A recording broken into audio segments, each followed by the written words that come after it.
Well, hey, good morning, friends. A little wild and wacky and unusual there. Didn't know how to get out of it, but oh, in the depths of a dungeon in a game somewhere. Hi. Well, it is called Buried Treasure today, so I think perhaps appropriate. Welcome everybody. I'm dropping stuff here. Glad you're here. It's a pleasure to have everybody with us this morning. And I always feel, I always feel like I want to just shout out everybody in the chat, and then I feel like, oh my God, if I miss somebody, then I'm going to feel really bad.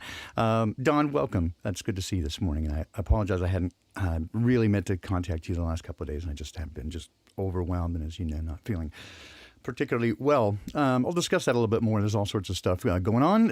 West Texas, good morning. Hey, Joe, I saw you sneaking in here. Great to see you.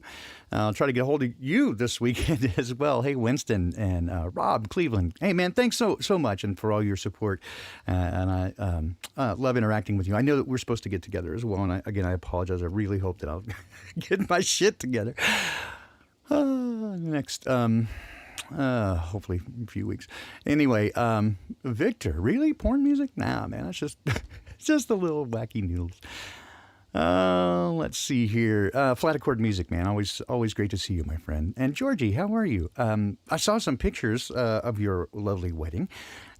Dude, you guys are beautiful, man. You got a beautiful family. It's very clear your lovely bride just loves you. I love to see that, man. It's awesome. David arrived. Great to see you. Lovely interactions. And yeah, hopefully we'll all be together soon. Cammie, hi. And Zach, great to see you guys, man. It's a pleasure. Pleasure to see everybody. And it just makes me so just appreciative and grateful for all of you and the community that we're growing here, right? So it's not about any of us specifically. It is just, about all of us. Yes, thank you, Dawn. Space Noodles, yes, trying to get caught up here. So here we got Washington meetup. Yeah, well, are you talking about Washington, D.C. or Washington State? Because I'm in Washington State. So, but Big Bear, good morning. All right, so going to be a little bit wacky. Just keep saying that. It always is, right? Just bouncing all over the place. My standard pachinko machine stuff. The early intention, the reason for the title, and where I was going with this, right, is, hey, Ceiling Fan Man, great to see you. Rob, man, that's so, thank you. I really do truly appreciate that. And, again, I love to watch the younger people grow, right, and really just grab this stuff up, man. Cammie and I have talked about that, how it is so thrilling for us to see the younger generation get so far ahead so much more quickly of where we did. It is it's an interesting time, right, to see all the things happen, and with increasing and exponential acceleration, it seems. So it's gonna be a wild time, and I see clearly. I mean, you'd have to be living under a rock to. Certainly, you're not part of our community, I guess, if you don't see the things going on and are aware of the tensions that have been created, and with. They don't allow it to be released even. You're supposed to have, you have this pitched battle, and then there's supposed to be announced a winner. And of course, there was no clear winner for a lot of different reasons. And so it puts, but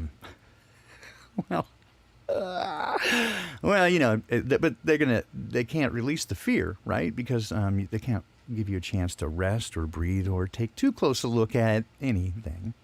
They keep pushing.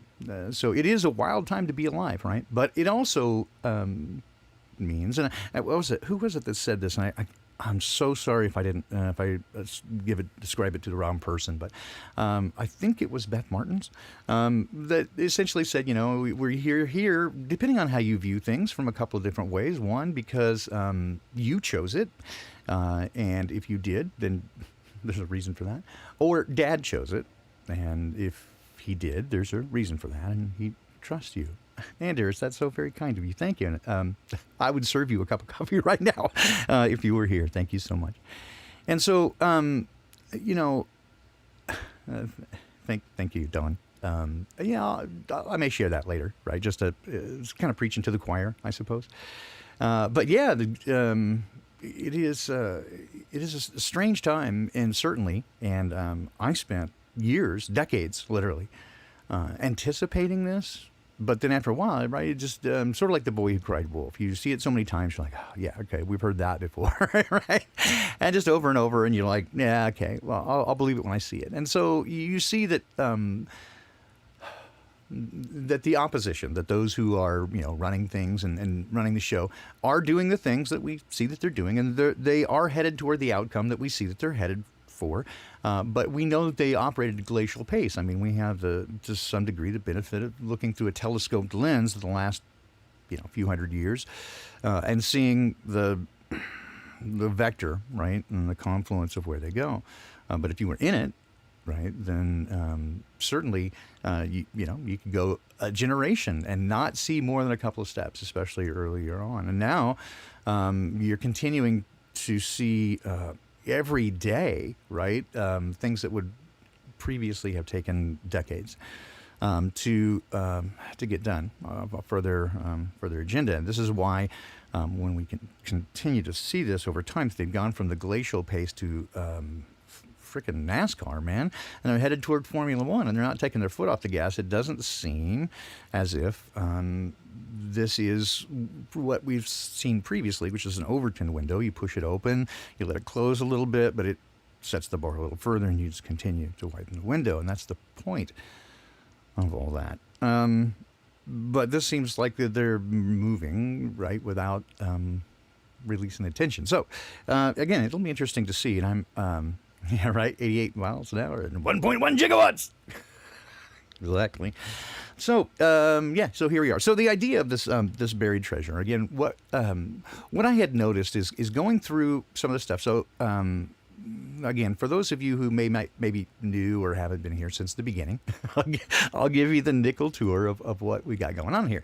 All right, so I am the Great Baldini, and thanks for joining us. Obviously, that's not my given name, and most of you, or a good portion of you, know who I am. I'm not trying to be hidden. I've taken no extraordinary measures to to hide, other than I just think that the content should be more important than the presenter, right? So it's I have a life, right? And I just try to duck down, and again, this all began really after a couple of episodes of Crow 777, in which I was a guest and talking about something about the surveillance state, of which I have some background and information, and I felt compelled to share that information, right? So again, sort of the idea that it's the information, what you do with it, much like my wife and I were talking this morning about those who sort of the purple pillars, right? Those who are kind of partially woke, and they understand that some of the natures of lies. They may even be aware of the nature of, for example, 9/11 or a number of these disingenuous designation events, and learn that they cannot trust completely, right, and implicitly either the government or media, or to some degree. It's usually on a continuum. It just sort of depends on, and this is the nature of the Awakening Project, and I'll kind of bookmark and come back to that, but to better understand those who do versus those who don't. But ultimately, that certain people wake up, and one of those elements, and a very large aspect to it, is certainly politics and that sort of thing. And so there is that sort of Rubicon, crossing the Rubicon of realizing the difference between just that they are lying to you in certain places, to the whole thing is a lie, right? That you have this profound awakening experience when the spell is broken, right? That suddenly you realize that the whole thing is an illusion. It's not just one or two things. It's the whole thing has become an illusion, and so it changes your perspective in toto, and that changes your world, because it's going to change your relationships, because the balance of power changes, because you have a different perspective, and you're going to do things differently by virtue of different prioritization, and that's going to confuse people around you, and certainly when you try to tell them, because you want to give them this information.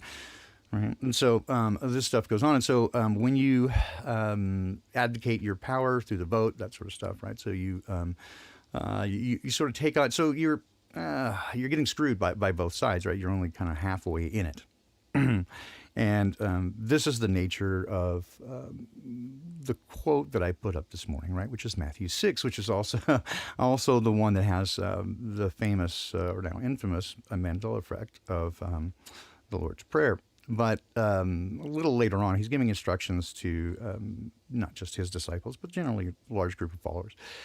And after discussing a variety of things, right, and about how to treat others, right, and how to behave generally, basically forgiveness and that sort of stuff. But he says also, verse 19, lay not up for yourselves treasure upon the earth, where moth and rust consume, and where thieves break through and steal. But lay up for yourselves treasures in heaven, where neither moth nor rust does consume, and where thieves do not break through or steal. For where your treasure is, there will your heart be also. And clearly, this is a great, even on the surface of it, it exposes or reveals a truth that whatever you're invested in has value to you. And this is one of the great reasons, right? For example, I will say that the higher the education, the deeper the indoctrination. And again, keep in mind that when I say things like this, it's not a blanket statement meant to include everyone. There are exceptions to that. But for the most part, right, these are kind of axioms or truisms that we see that when people get deeply invested in something and they're vetted now as a educated member, right, of the academic community, then they have every reason to defend those positions and not accept anything new, especially those things that would contradict or challenge those positions, because it takes away their authority and it obviates all the effort and the investment that they put into it. I read, I don't know, a few years back, an article by a gal who had been deeply into sort of alternative medicine. And again, keep in mind for her, but from the whole perspective as we know things now, right, just follow along, right? She'd taken this, gone through some alternative medicine, some questionable sort of woo-woo, I don't want to use any names, but specific areas of education which are weird accreditation and not quite above board. But doing reflexology and stuff. Again, there's stuff to all that, so don't get me wrong. But she got deeply sunk into one side, and again, this battleground between allopathic and homeopathic, and ultimately she realized that there are, just as in without the allopathic system, there are those hucksters within the homeopathic system. People are people, right? And that some of the methods and courses that they were taking were no different fundamentally than the allopathic route. You're selling them a product, and you need to come back because that's your source of income. You're not trying to heal them, you're trying to medicate them ultimately. And so she had to make some decisions about the investment that she'd made, both in terms of time and financial. And again, this is it's been proven over and over. For example, this is why they do hazing in fraternities and secret societies and stuff, because you're invested. Once you become invested, it has more value to you. So, right, if you got it for free, it wouldn't hold much value. And so this is part of why you do it. So it shows this truth on the surface, right? That whatever you're invested in holds value to you, and you'll defend that. But moreover, right, I think there's a deeper truth here, right, in terms of where, again, not just what you, well, here's another parable that he tells, right? And perhaps this one will get maybe more directly to the point. He tells a story, and I have to find it, and so rather than, I'll just tell you real quickly. He tells a story of a man, he's a hired farmer, a day laborer, and he's working in a field. And one day he is digging in the field, and he comes up on some buried treasure. Well, of course, you can imagine what went through his mind. But he was an honest man and did not wish to steal it. It would harm his conscience. But he knew that if he reported it, right, it would be lost to him, and no one knew of it. So what he did was rather remarkable.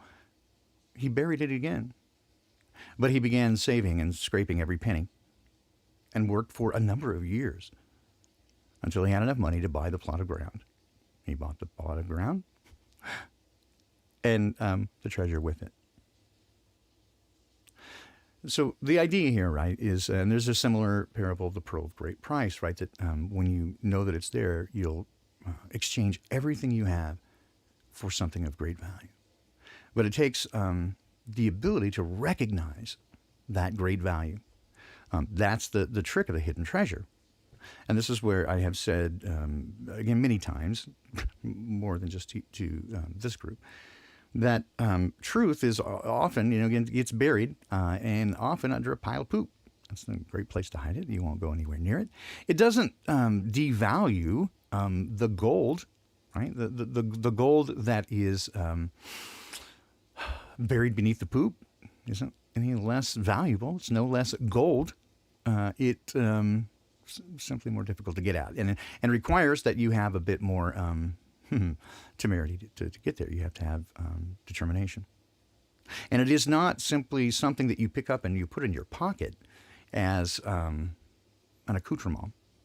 It's not a possession. It is an exchange of your entire life. I have often said of the relationship with Dad, at least my experience, if you relate it to, again, like a computer system, it is not an app or a program that you install. It is the operating system, right? It's a fundamental change in the operating system. And so you exchange everything you have for this new way of seeing things, and you can't undo that, right? And as we have these conversations,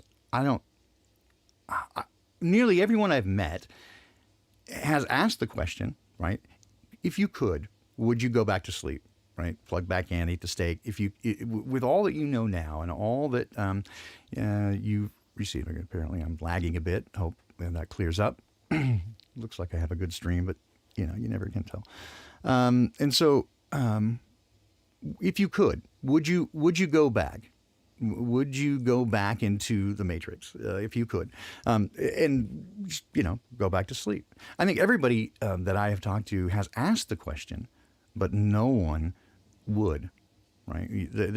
Everybody's considered it. Like, man, it is such a profound and fundamental change. And so I think most people have considered it. Briefly, even I have. Of course, a resounding no every time. No way would I ever go back to that place, because again, we're committed to truth, and this is part of what the conversation again I was having with my wife this morning about the difference between that's some awaken and some don't. We were talking through this the awakening project that I'm working on, right? And its purpose is to identify the differences between some that do and some that don't awaken. But ultimately, what it gets to is a large part of it has to do with where you get your affirmation and approval. Confirmation, and so if you get most of that outside, and that you need others to approve of you before you can process that information, it's going to be a very difficult road, because you are surrounded by, again, all these people that are, as best as I could describe it, under a spell. They are in a trance, and it's a very well placed. It's like sort of like again, stage magic, stage hypnosis, in which people are under a spell. They're surrounded by and immersed in full spectrum media programming, and so they are under a spell, and they get triggered from time to time with certain things, they are not able to exercise their own will.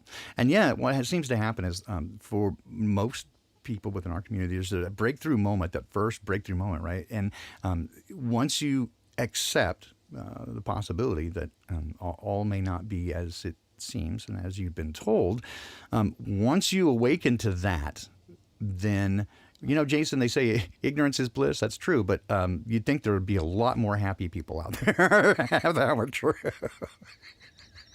You'd think. But again, what I've seen is that the people who have gain their affirmation and their verification of what they know through logic and reason, irrespective of outside pressure, and sometimes in spite of it, have a better chance of making this leap. But once they do awaken, it does seem that the scales over time fall off. That if you can kind of get away from the one-track wonder, right, where it's just 9/11 or just flat Earth or mud flood or whatever, if you can get it out of one thing and kind of look at the overview, then you have a much better sense of what's going on, and you realize it's not just a lie; it is an illusion. It is all a lie. And that gives you, and again, from my perspective and from my observation, very few people go back. So I want to get here. So that's the idea of the buried treasure. That was how I got there. Even was another way, and I'll try to do this without getting myself or anybody in too much trouble. So this week I was watching, videos as I do, and different people from Unintended to, just all kinds of stuff. I look at all kinds of physics stuff. I'm a nerd, just crazy thing. Of course, have no spheres in there. But one of the things I landed on, just, by accident, was the making of the sci-fi classic, and one of the first major sci-fi films that was taken seriously is The Day the Earth Stood Still. And I think you remember that. And without, again, I don't want to give away too much here, and I don't want to rely too much on playing because I don't want to get a strike and all that stuff. But I think I can get away with just enough of what they say to give you the sense of it. And I would just like, it's a fun watch if you're familiar with the movie, or even if you're not, maybe go back and look at the movie. It's a Mystery Science Theater 3000 special. I don't know. The Day the Earth Stood Still, the original one, the 1950s version. And it was a fairly literate movie. It's not your basic, 50s sci-fi schlock. It is a pretty literate movie, but it is absolutely propaganda. All right. And the way... Yeah, right. The Earth stands still every day. But the way they present this, and I just wanted to focus on this one little part right here because there's a shit ton of stuff in there, right? But this has to do with, I can't remember his name, Gorak or whatever, that they shoot him right at the beginning. And he comes back to life. And so there's a scene in it where, toward the end, where he revives. And so what's her name? Character. Anyway, she says, "Oh, you have the ability, And he's like, "Oh no, only God has that ability, right?" And he's explaining here that, of course, this is a time when the sensibilities of stream health. How am I doing here? So it still says I have bad stream status. Yeah. Anyway. So they were. This was again an epic movie. They're talking about these specific scenes and the whole. I guess what. So this is the part where Ray comes back to life, right? And so the sensibilities at the time, they're talking here about how it was going to be difficult for the sensibilities at the time because he, it was a very religious sort of background, and so here. It was a compromise I hated to make, but we had to do it. And that is him saying only God has the power to bring people back to life, and we can only do it for a short period of time. Right? He says compromise we had to make because they wouldn't make it through. Their marketing people said people won't accept that. But this is the salient part that I really wanted to get to here. Is this guy describing how on the left it was considered a very liberal. A brave liberal statement to say this. And then, let's see. Politically, there's been a lot of discussion about the picture since it came out, and both in the fact that it's been considered a rather courageous sort of liberal statement for during a time when that wasn't very fashionable. But conversely, it's also been criticized for a sort of one world government kind of almost fascist concept at the end that we're gonna take over and we're gonna fix everything for you whether you like it or not. I think that closer to the truth is that it's sort of a pro-UN movie. Yeah, there you go. Said without hesitation and without even without even really, I think, a real understanding of what he's saying, because he doesn't see the overarching truth of that, right? So that's the 1950s. And I found that a little buried treasure nugget, right? That's what I want to get to. Let's see. I don't spend almost any time on this channel. I was going back to the premise of this channel, right, is to support you guys, right? I saw the need in the community for it was already happening to some degree around the various chats in the various streams, but after meeting at least the people that had responded to the Awakening Project floater that we've floated this idea out there, a way for people. One of the things that I saw that was most again surprising to me, a couple of things, is the quality and integrity of people that were responding. You guys are amazing people and the kind of people that I would want to be around. And I do want to be around, right? Just the quality of people. And but the other thing that struck me was how isolated and alone, almost to a person, everybody felt. There are many of us, but we're spread far and wide, and so everybody feels very alone, right, and isolated, and so it becomes a bit of a struggle, right? So a few things happened.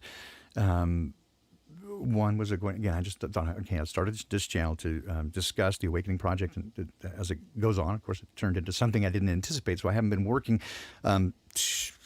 diligently on it as I try to do this other stuff, to which I apologize. But there's still forward progress, and it's still cooking. I'm still working on phase 2. But of course, it's taken on a sort of a life of its own, doing these other things, right? But also to support and create a tighter, more close-knit community. And I think that is happening.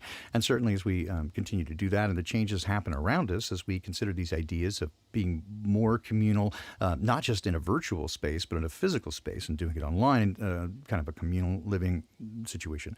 Again, we joke a bit about people calling it, that they're going to call it a cult, and some do. We already have our detractors. Hi, guys. Anyway, but, getting together and living in a communal situation and trying to, just get out of the matrix, right? We just disengage from them as best we can with the clear idea, at least the understanding that ultimately, if we know the way this book ends, that they're going to come eventually, and break up that happy little party, probably, sooner than later, depending on the way the dominoes fall. But at least for whatever time that we have remaining, to enjoy ourselves and the company of one another, rather than struggling in a world where we are pariah.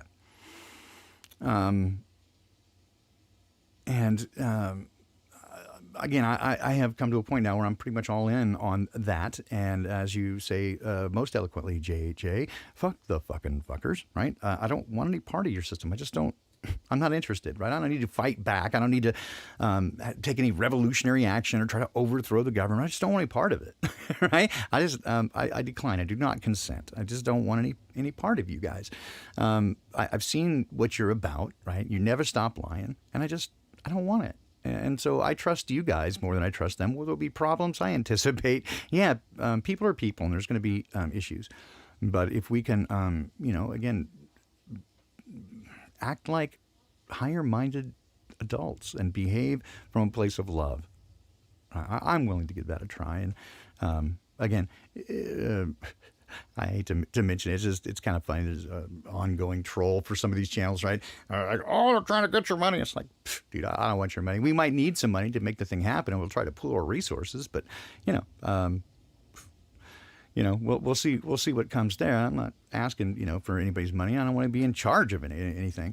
I just want to be a part of something. And so that's where I'm coming from. If you want to be a part of that, let's just get to know each other. And those who feel like-minded, right? And with, again, realizing that probably it's a good idea to make a bunch of little ones wherever we can. And then do that. So I'm kind of, at this point, committed to that. I'm all in. I'm buying the field, right, to get that buried treasure. And so for me, that's where it's at, right, is that buried treasure. Much in the same way I find little buried treasures of nuggets of wisdom here and there. And again, this is I guess this is the focus for now, right, as I've said before. I typically keep. I realize that already I have put. Well, let me do this really quick, just because I want to get this started and time it out. In the past week, right, after the inauguration in the U.S., those of you who are international probably won't get this as much, but it's a little funny. And again, it's absolutely to me a part of an ongoing psyop, and that's probably just in this case to distract from what else is going on. But the Bernie Sanders meme has blown up the internet. Bernie and his mitten, and with just minutes, we have so many Bernie Sanders memes in every facet And so just don't let those kind of run in the background. Maybe it'll be a distraction. All right, so I'm going to let that run just so you can be amused by the, and I'll come back and try to make a point of that later. I'm going to hit, so again, typically I put the specifically spiritual, or at least biblical stuff on the Sunday streams because I realize that there's some people who are not that interested in that or they have issues with it, and that's okay. Again, I think there's value in it, whatever your take on that whole narrative or worldview. Again, being honest, I don't consider myself a Christian because I don't. I think labels are for soup cans. If anything else, I just say I follow Jesus. I have a personal relationship with the Creator and the Creator family, Dad, Mom, Junior, and that's my personal relationship. And so everything that comes out of my life goes is kind of centered around that in my relationship with Dad, and that is primarily, as I've said before, they're intervening in my life to try to make me a better person. It has very little to do with, in fact, zero to do with judging other people or trying to convince them to see my way of thinking. That's absolutely no. I'm not very evangelical at all, and I think people have the right and the opportunity and the responsibility to choose for themselves without interference from others which path they will choose. But I can say that I will offer that my experience is that this path has been the most effective of all the different ones I've tried, and I have taken many paths, even the psychopath. So everybody gets the opportunity to choose without interference from me, and I don't judge them for it. I don't think that they're dumb or less than because they choose something different. Often, I admit that I have seen so many other paths lead to places that are not as effective. And so those I care about, I would, of course, desire them to find a path that is effective. But everybody's got to choose for themselves. So it's not my thing. Anyway, I guess a long-winded way to say, sorry if I offend you, but I'm going to read Scripture because it is, I found this very poignant, very, and very familiar to me. Psalm 73, this is David, and I think that you will probably hear something familiar to you in there as well.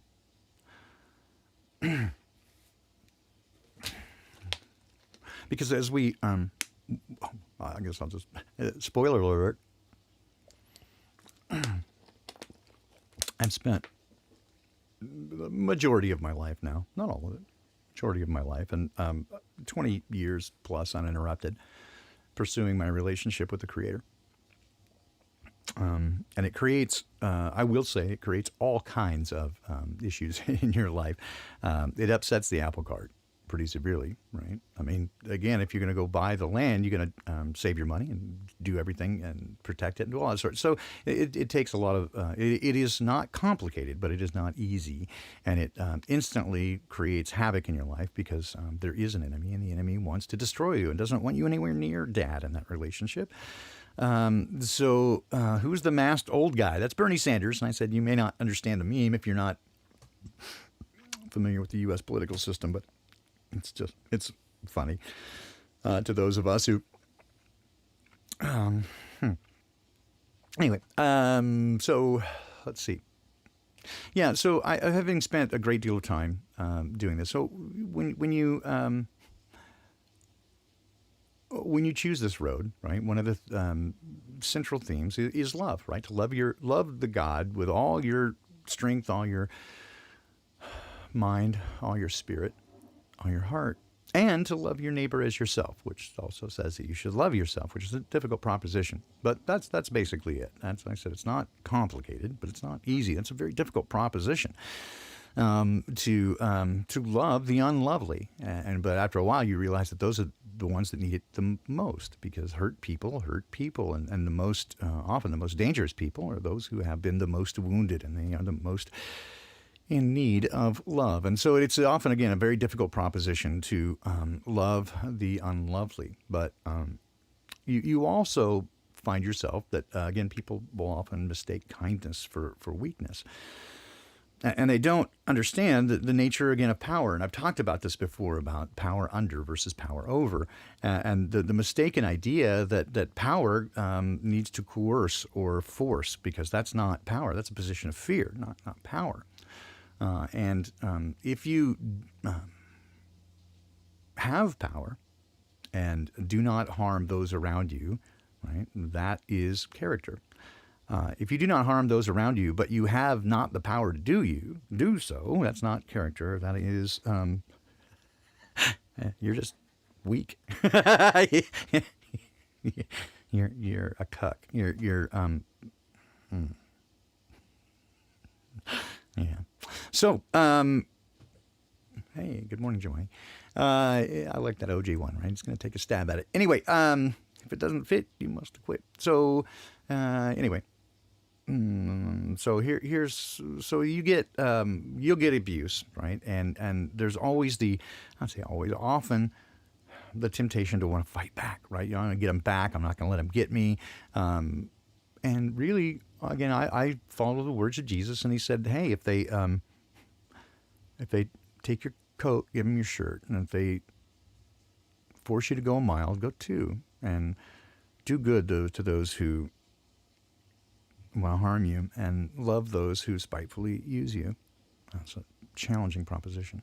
And often, again, when you see those around you who do just the opposite, and they succeed in this world much better than do you, you can often go, what am I doing? Right? It would be so much easier just to fuck the fucking fuckers, right? And anyway, Psalm 73. Surely God is good to his people, to those who are pure in heart. But as for me, my feet had almost slipped. I'd nearly lost my foothold, because I envied the arrogant when I saw the prosperity of the wicked. They have no struggles. Their bodies are healthy and strong, and they're free from common human burdens. They're not plagued by human ills. Therefore, pride is their necklace. And they clothe themselves with violence. From their callous hearts comes iniquity. Their imaginations are evil and have no limits. And they scoff and speak with malice, and with arrogance they threaten oppression.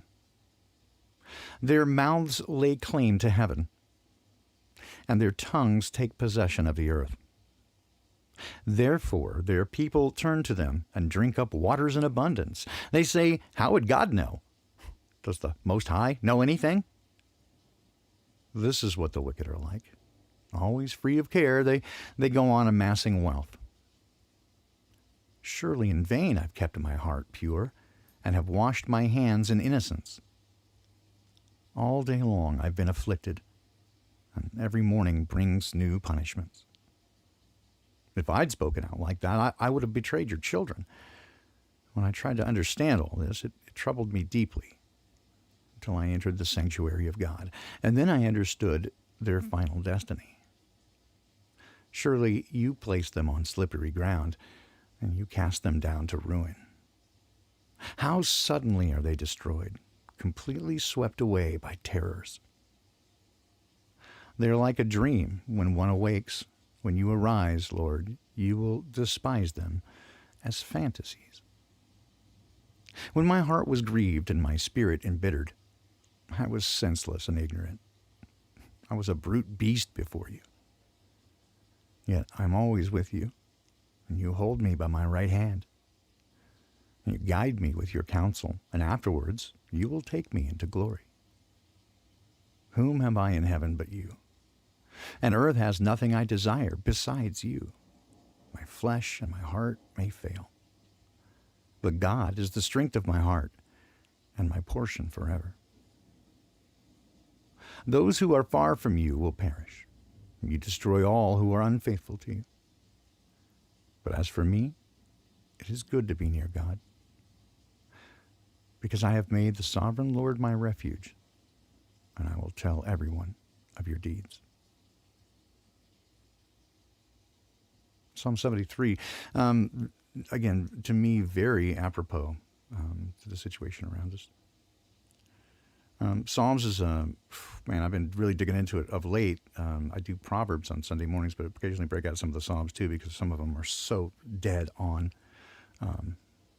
to what we're going through right now. Prophetic, prescient. So, yeah, it's many of you know that I've been under the, oh God, I'm sorry about that one. Try to get past that one. Sorry, whoops.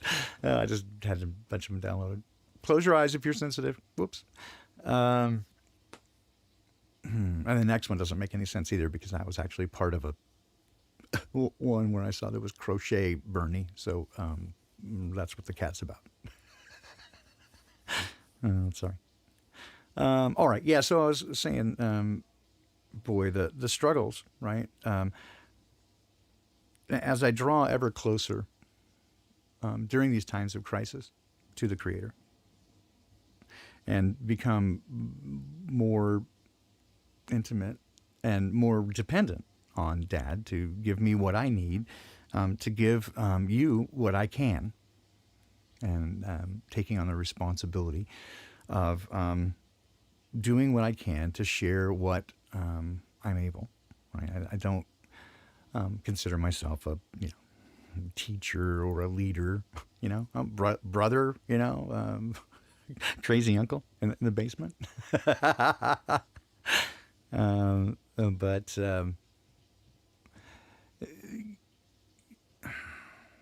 it does come with an enormous amount of difficulty, right? And so, as many of you know, I've been under the weather this last few weeks. It's been a while, actually. It's just gotten really, really, really bad. And I've been trying to figure a bunch of stuff out. I mean, I have to check it. It's an expensive wild goose chase, let me tell you.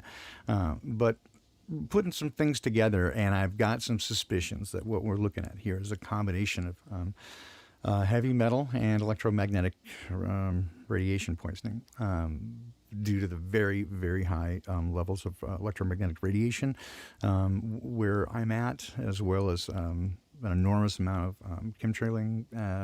Again, not to be all weird in tinfoil hat. It's just as we narrow some of the things down, look at the combination of symptoms, it appears that I might be in need of chelation. I don't know, but I think I'm going to try getting out for again. This is part of why I'm getting out for a minute. But man, there's this is so. That's one issue, and then it comes on the heels of, I've had something I don't talk about much, but and it's it's kind of embarrassing, clearly, but some really extensive dental work that needs to be done, and of course that's expensive. I don't have insurance, so both the medical stuff and the dental stuff. So I've been trying to save what I can for that, because it's got to be done, right? And I just there's enormous amount that so there's that, and that from time to time they'll abscess, right, and that also creates physical problems, and so creates damages the immune system and kind of keeps that knocked down all the time. Yeah, now I got to get away from the city for sure. And so there's these ongoing numerous physical stuff, and of late it's been really bad. Like I haven't hardly been able to keep food down, or I mean it's really bad. But and then oh my gosh, so much stuff. So things with my wife and her physical stuff, and just all kinds of things going on. And then I have a weird way about cars. I don't spend a lot of money on them. They're it's a high ticket item that I need for transportation, and so typically I'll just buy a car, used car, pay cash for it, run it until the cost of the repairs would exceed the cost of replacing it, and just do it again. Although in the last 6 years I think I've gone through 4, so about every 14 months, 15, 16 months, something like that, get another one, and so just right on time after the poorly timed last one. Had the car started overheating this last week, and I didn't know why. Got some coolant, went to put in it yesterday, and then didn't need coolant. And so and then when I went to go fill up and check the oil, water in the oil, and I'm like, oh God, here we go. So, Rob, man, I'm not asking, dude, I'm not asking for your money. That's not what the point of this. So yeah, gotta go by. When we get done this morning, I'm gonna go try to find another car. This is just, oh my God. Again, so yeah, what I'm saying is the hits just keep on coming, right? It's never going to get easier. It's not going to go away. You're not going to get the chance to breathe and sit down and, relax. And, yeah, you can move in the right vector and do all the things that you need to do to take care of yourself. And don't give up. That's not the point. What I'm saying is, you're gonna face all these troubles. Jesus said you're gonna have all kinds of troubles. Right? In this world, you will have trouble because, especially if you get into vibration, right, with Dad and that positive intention, you're going to be out of harmony with the rest of the world, and so it doesn't want you. Right? You're enmity with one another. You're at war. We didn't start the war, but we're in it, and if you don't recognize it, right, then you're going to be like those left-right folks who are fighting against one another, and they're on the. Oh, David Wright, come on! It's lung yov. What are you talking? Trials and tribulations, right? And it is. I don't necessarily subscribe to the idea that you must have darkness to appreciate the light, but it certainly does put a contrast on it. And it is certainly in this world, resistance is what makes you stronger. Very early in my relationship with Dad. I don't know if I want to get too much into the context of it, but let's say this. I was praying that the burden that I was carrying be lifted. And he immediately said, hey, Trey, thank you, man. Immediately, his spirit came to me and said, dude, don't pray that the burden be lifted, because then you'll never be able to carry any more. Instead, pray for the strength to carry the bigger burden. And then you can carry not only yours, but the burdens of others. Don't ask that the burden be lifted, but ask that you have the strength to carry the burden, a larger burden, and so that when yours is lighter, you may carry the burden of others. Wow. Thank you, Dad. Again, a very long time ago. And so now I have very broad shoulders. And so I am willing to take on and care for your burdens with you. Again, I have to apologize. I noted, and I put in the chat earlier, I don't have it in front of me now. And it's just, I always feel bad when I don't have people, I'm not prepared, but had somebody ask for prayer in the last stream. I didn't catch it during the live chat because I can't always read everything. And then so, yeah, I caught it. I always try to go back and look at the chat log afterwards just to see what I missed. And but I can't listen to. I can't listen to it. I just go through the chat log. But I saw that somebody had asked for prayer, and so I got you afterwards. And same with emails, right? If you ask, I will petition Dad. And if you have specific things, I will ask for specific. And if you just want general stuff and uplifting, happy to do that as well. Right? And I've said before, and I will say again, that when I pray for others, it seems that he often does respond quickly and in power. And when I pray for myself, not so much. That's not because he doesn't, that's an audio visual thing. That's for people who mix. You might not get it. Yeah. So, sorry, I'm rather dehydrated today. I've been drinking a lot of water. But I did get coffee in earlier, so don't worry. Anyway, I guess I lost my train of thought. But here's what the stuff that I want to share with you this morning, right? Is this idea of buried treasure. Is don't miss it.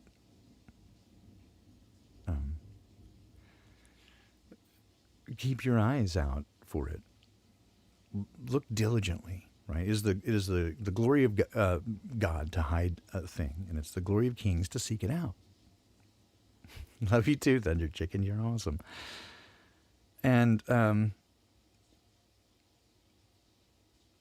so keep your eyes open, right?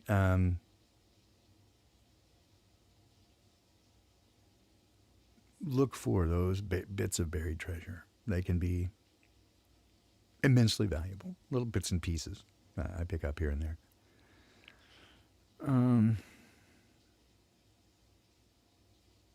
Be good to one another, right? It is, well, be good to yourself. Love, man. I don't have much more than that. Love. Love is, Dad is the very definition of love, and all love comes straight from Dad. If you get to know Dad, he will change your heart and cause your frequency to change, and you put out love into the ether, right? All around you. And that's how you change the world. This is my encouragement. I'm not asking you to trust me. I'm saying if you want to get to know the Creator, ask. Just ask Him and get to know. And you don't need religion. Again, I find the Bible helpful because it does seem to be very consistent with the description of the nature of the person that I've come to know as the Creator. So it seems consistent, but I don't take it as a religion. I don't take those words as law. I mean, he says these things are a law, but again, he did away with that law. He said the law is a description of this. Is like if you love me, these are the things that you'll do, right? And so rather than trying to keep those things, if you just be the person you're supposed to be, you'll do those things automatically, right? You don't need to focus on trying to keep the law and do the do and don't do's. You focus on the relationship, and then you become the person who automatically does those things. That's how it works. It's just again, it's not complicated, but it's not easy. In any case, I'm so grateful for this group, and so again, I encourage that you be committed to being kind to one another. I very much hope that we are able to join one another soon in physical proximity.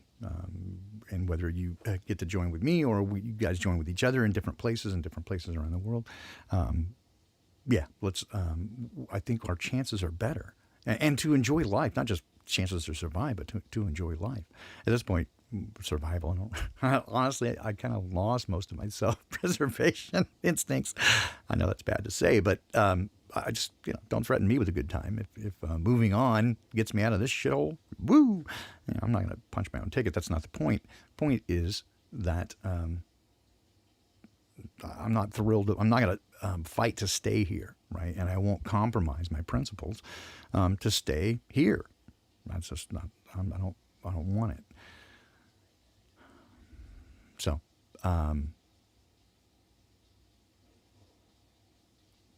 again, Jesus said, "Come unto me, all you that labor and are heavy laden, and I will give you rest." I think we're all pretty burdened.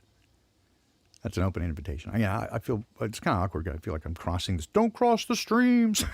And I've done it. Oh dear, I've crossed the streams. But again, I just encourage people because we are in such dire straits here right now, right? If you can't, I don't think you can look around you without seeing the nature of the situation we're in is tight spot. I mean, I'm not trying to be fear porn, right? Fear porn at all, because I'm not afraid at all. But I am motivated and wet shoes, right? Anyway, I am motivated, and you guys are the group that I want to be with. So let's do this, right? Fuck the fucking fuckers. I know I had more, but I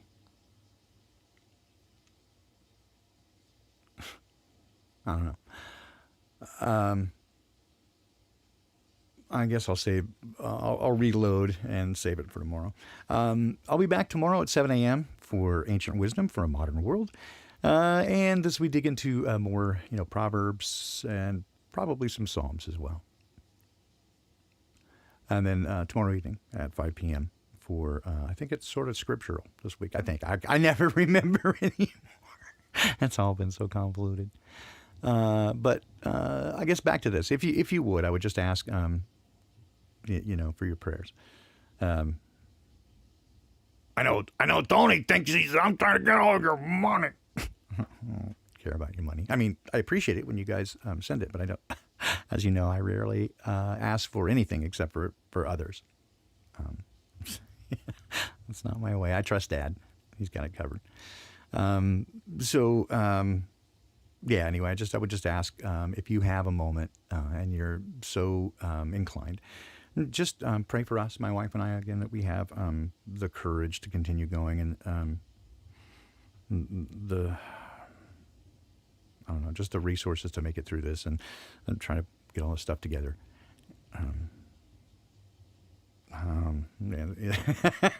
Yeah, it's going to be weird. Anyway, but I have been so encouraged and so uplifted by you guys. The amazing words that you guys offer of encouragement and the friendship that you have given me has been invaluable, and I appreciate it so much. This is often, while you guys thank me, I will say that this has been a profoundly, again, cathartic and healing and helpful experience for me as well.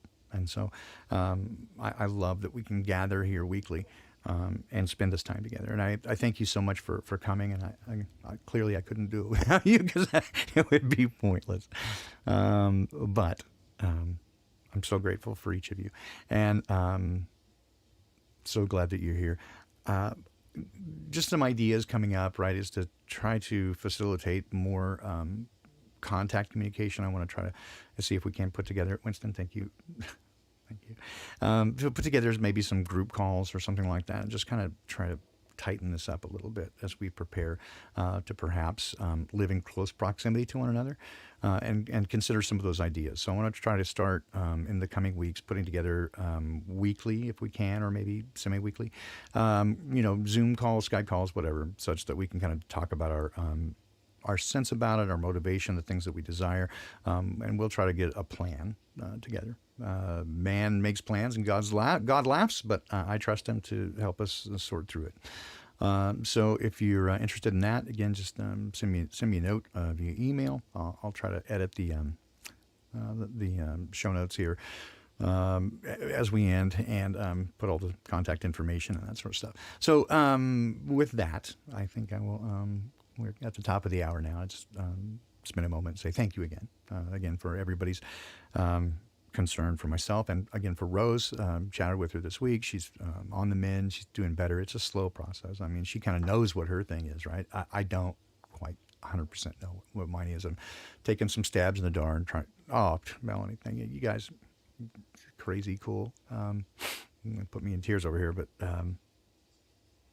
again, I just love you guys. So, gosh, I don't know, sidetracked. So, anyway, I was saying I want to get together with some, those who are interested, right? And try to start talking about where and how and what and organization structure, that sort of thing, and what is important to you, and try to figure some of this stuff out. Because if I know for sure if we do nothing, then nothing gets done, right?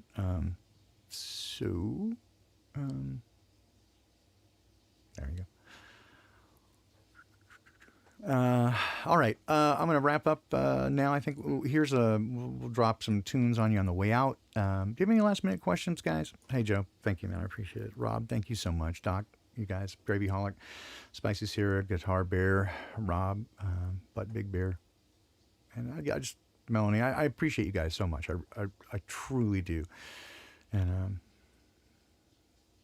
I'll wait a couple of seconds here. I'm going to, I think, slow. I don't know. If you got any questions or comments you want to add at the end, happy to address those before I go. And I'll drop some music on you on the way out. And wish everyone to have a terrific day, a great weekend. Except Bob. Come on, dude. The first shall be last, and the last shall be first. Love you, Bob. You're awesome, man. Okay, seems like I just was here just long enough to welcome Bob, and I guess nobody has any questions. Oh, dude, what do you do? Thank you. You guys are nuts. All right. Oh, you've been here the whole time. Okay. All right. Bob. Yep. I would never second guess you, I promise. All right. Hey, thank you, Ladbear. I really appreciate that. I really do. As much as any super chat or donation, your prayers are, I'm jealous for them. And it's helping. I mean, I can absolutely tell, David, thank you, man. And I can absolutely tell when folks lift me up in prayer. I mean, I can palpably tell, and it makes so much difference. Thank you. I trust you, Bob. Maybe I shouldn't, right? Great stream, by the way, with Beth Martins. A couple of streams you guys ought to check out. Beth Martins this week, talking about belief. Really great, stream. And again, just questions that she's asking. I think it's terrific. Nachiketa's stream from earlier this morning. Terrific stuff. Again, support those in our community. Again, I don't agree with everything everybody says. I don't even agree with everything I say, right? Just we're sometimes speculating and, trying to figure things out. And sometimes we just have to ask hard questions and do some introspection, all the things that are necessary. This one on screen right now has nothing to do with that other than, doesn't that just look really creepy and very cult? Like pseudo-religion cult and that? Yeah, that's supposed to be Kill Bill. Right. The one time he wears a mask, it's to cover it up when he says, I got a stick and I feel great. It's the end of the world as we know it, and I feel fine. So, yes, absolutely, Rebecca, absolutely. I can almost always tell when someone's praying for me, and I can certainly tell when energy passes from me, again, or from Dad through me to them. However that works, I can absolutely tell. It's a remarkable thing, and it's full confirmation to me. This is why people can go, oh, you're just dumb. You just believe in fairy tales and fantasies and flying spaghetti munchers. Like, well, I mean, you can believe that, but I mean, it's like you saying your parents don't exist because I've never met them. Okay, but I know them, right? I know Dad, and I have a relationship with him. I mean, they always say that when you talk to God, it's prayer, and when He talks to you, it's psychopathy. But no, no, it's just having a relationship, right? And listening closely. It does take some effort to listen closely. Right? Even the Old Testament, major prophets had difficulty sometimes hearing. We're not going to be any different. In fact, I suspect it is far more difficult, given the nature of the world that we're in right now, to hear closely, because it is such a soup of evil. Don't expect that you're going to get the, hey, Nemo, it's God. Stop touching yourself. I mean, sorry to pick on you, Nemo. I know you can take it, but I don't think it's going to happen that way, right? You'll go blind. When it's your next. Yeah, right. I mean, yeah. Anyway, I meant to wrap it up. I'm going in circles now, spiraling in. But guys, seriously, genuine love and affection for this group, and you're just amazing folks, and I really do want to spend more time with you. So this is why I'm making changes in my life to allow for that. I will leave you now with, again, just a tune from Joe Ray in the chat and myself from way long time ago, 1994, I think, 1993 maybe. Streams in the Desert. Actually not Joe playing on this one, but it is his songwriting as well as myself and the late Jim Rogers. And thank you, Gravy Holly Bear. Spiraling up, failing forward, right? Falling forward? No, take it. So instead of falling down, I'm falling up. All right, guys, have a terrific week. If I don't see you tomorrow, I hope that we do get a chance to reconvene tomorrow. And spend time together. By the way, there's the contact info if you need it. And I'm so appreciative of you guys. Take care of one another, please. I mean, and I know I've said before, I'm not going to spend any energy on trying to convert those other people out there, but at least be nice to them, right? We can try. We can try. I had some pretty bad experiences with guys this week, and they're really getting nutty out there. But we can do better, and we can do better than they are. I mean, Jesus himself said, they'll know you're my followers by the way you treat one another, right? Love one another. That's anyway. I don't want to beat you over the head with it. But I mean, I'm just saying it's so valuable to me. That's why I keep saying it. So, Streams in the Desert. Joe, thanks for this tune, and hope we get the chance to record together again. Or I guess not really. We've barely done any recording together, but we played together for a long time. So I hope we get the chance to transcribe the stuff. I guess I'll say. I keep saying I'm gonna wrap up, but I'll say this. I had a former coworker. I'm still pretty close to. She lives in the area. Great person. Just she's homesteading, right? Making her own food. Both animal and vegetable. Great gal, and I really love her dearly. And I'll say her first name, Leslie. And we worked together like 20 years ago. And so I saw that she put up a note, kind of cryptic, earlier this week. And she kind of just gave a link to another website, and I was curious enough to follow it. And her mom had not been feeling well, and she and her mom were very close after the passing of her dad for many years. And her mom hadn't been feeling well through like mid-November, and so finally they talked her into going to the doctor. So finally, she just had so much pain in her back that she went to the doctor Christmas Eve, 24th of November. Took them a few days to get the results back because of the holidays. January 3rd, the biopsy came back and she had a stage 4 lung cancer. And so they, a couple of quick meetings, oncologists, blah, blah, blah, and they said that they're going to do chemotherapy. And again, at the outset, when they said the difference between 7 months and a year, I'm like, I wouldn't do it. Yeah, just no. Then they said, well, the difference between, maybe 7 weeks and a year. And I was like, well, yeah, I still don't think I'd do it. But anyway, she augured in fast. She passed away yesterday. So 21 days from diagnosis to moving on. And having lost a number of close family members and friends and so forth this last year, just kind of made me and with the the health trouble that I'm having, some of the things on the list, right, not too far, very down on the list, are cancer. And I don't care. I'm not scared of it. And again, if it comes, then I'll wave goodbye and we'll have a party. And I'll say, hope you guys have a good time. I'll see you in a minute.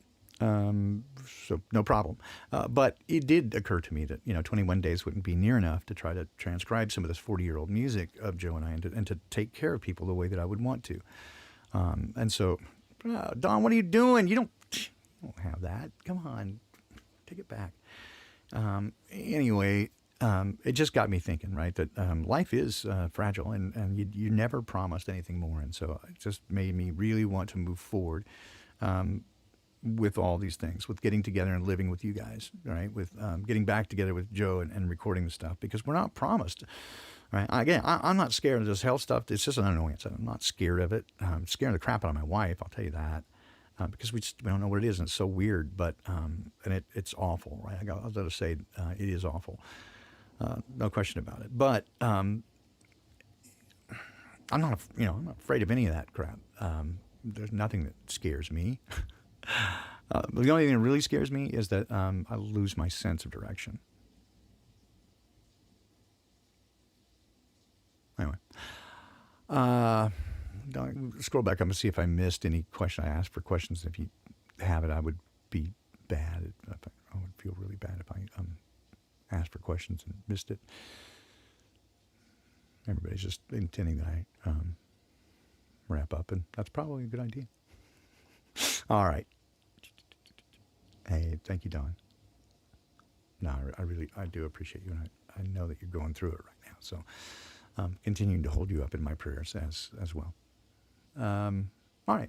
We'll wrap up with the music now. And again, thanks so much. I appreciate you guys more than I can express, and probably more than you know. Yeah, Winston, no need to suffer, right? Pain is inevitable. Suffering is often optional. If they take us that way, or stories of martyrs going down in flames that sang on their way out. So I trust Dad. I know you do too. All right.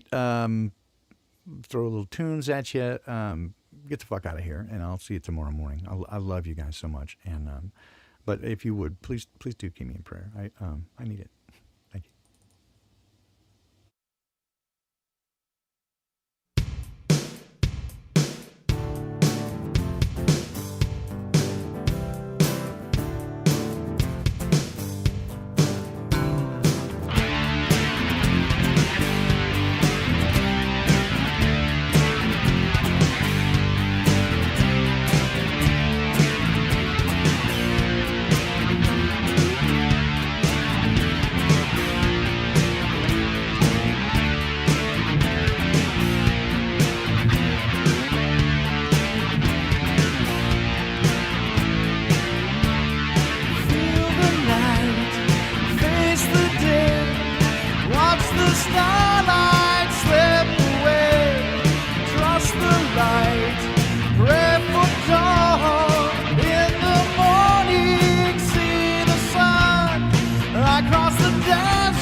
across the